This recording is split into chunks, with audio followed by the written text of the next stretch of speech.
time is short.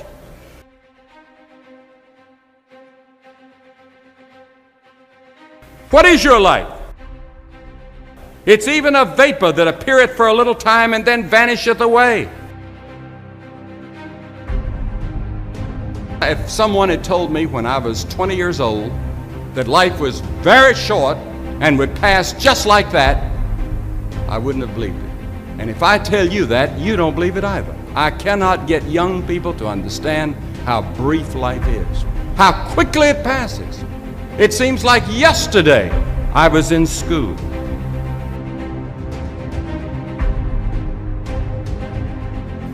Every one of us here has been given the same amount of time in a day.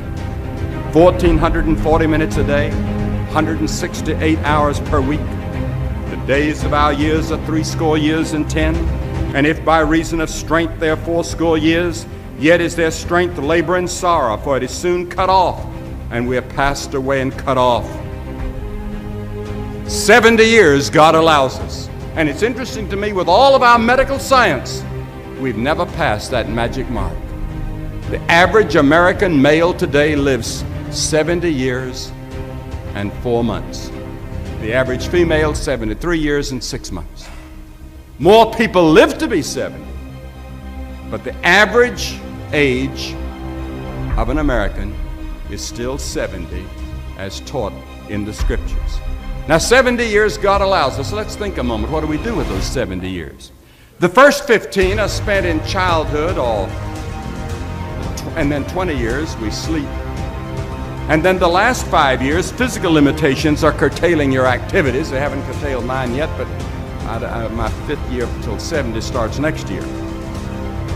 Only 30 years left, and part of that time must be spent in eating meals, working, and figuring out your income tax, things like that.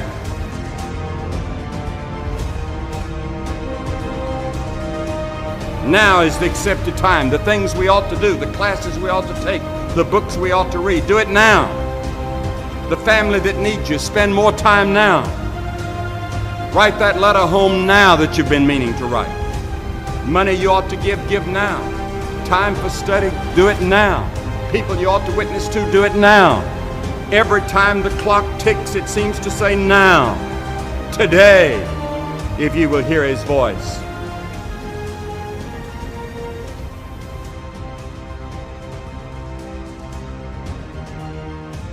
There is the category of problems in life, and it ain't going anywhere. And so the question is, can you deal with the whole category at the same time?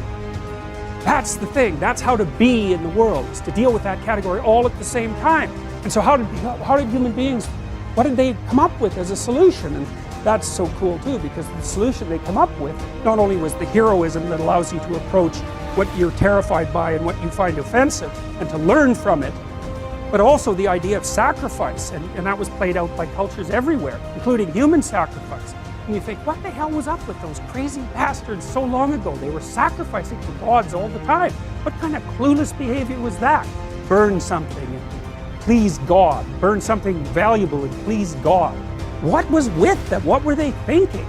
Well, they weren't stupid, those people. If they were stupid, we wouldn't be here. They were not stupid, and believe me, we lived under a lot harsher conditions than we do. So those were some tough people, man. You know, back then you'd last about 15 minutes. And so you don't want to be thinking of your ancestors as stupid. Like, there's no real evidence that we're much different cognitively than we were 150,000 years ago. So anyways, sacrifice. What does that mean, sacrifice? Well, it's a discovery, man. It's the discovery of the future. It's like the future is actually the place where there is threat. And it's always going to be there. So what do? You make sacrifices in the present so that the future is better